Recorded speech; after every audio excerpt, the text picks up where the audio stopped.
when I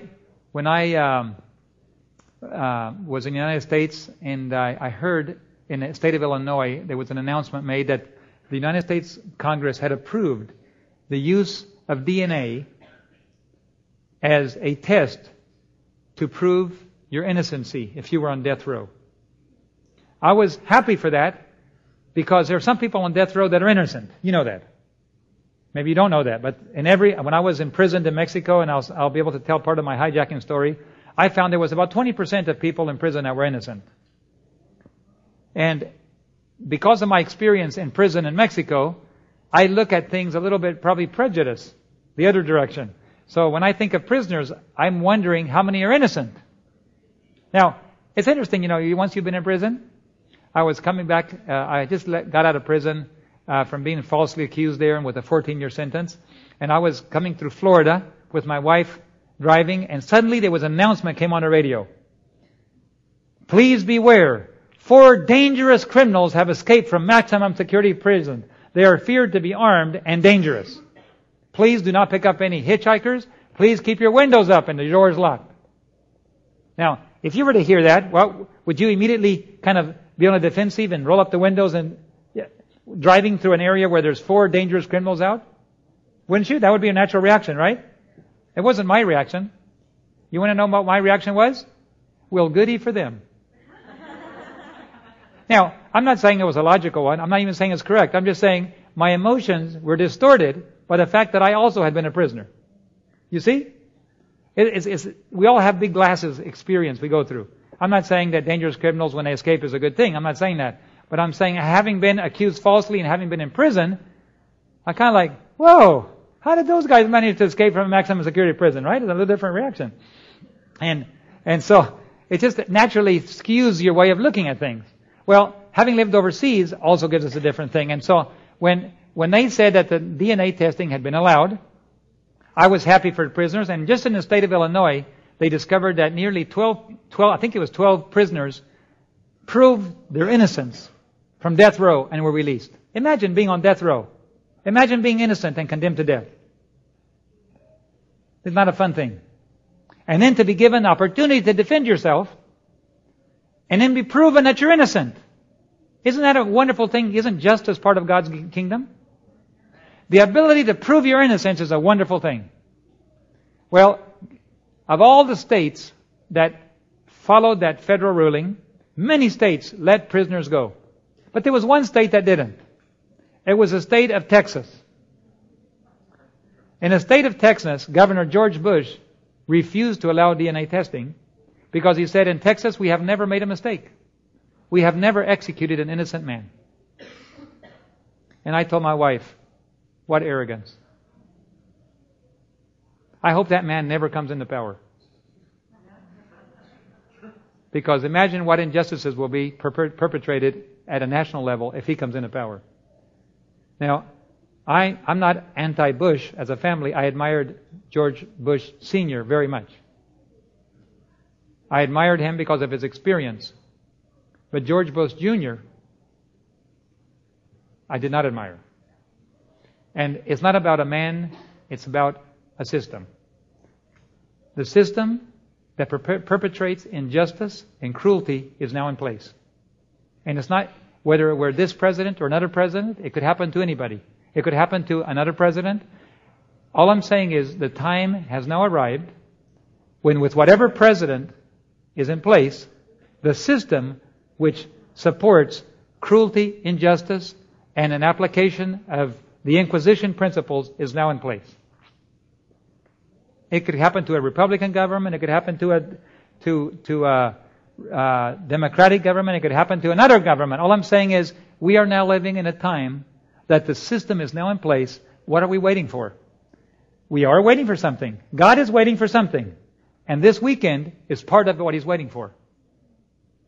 Now, we've looked at economic, we looked at natural disasters, we looked at water, we looked at food, we looked at demographic explosion, and now we've looked at the religious side of things. In order to buy time, I said, Lord, how are we going to have time to work? Because the world's harvest takes time. And some of the things that God is doing, But on the other hand, I said, Lord, how are you going to buy time? Because the system is going so fast in one direction. And then something interesting happened. And everything that I see, I interpret within the light of God's work.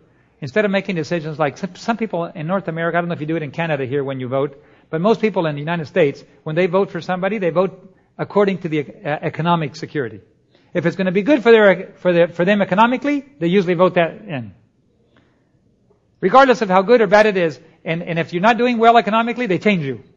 That seems to be the only factor people care about. And so I was looking at the spiritual side.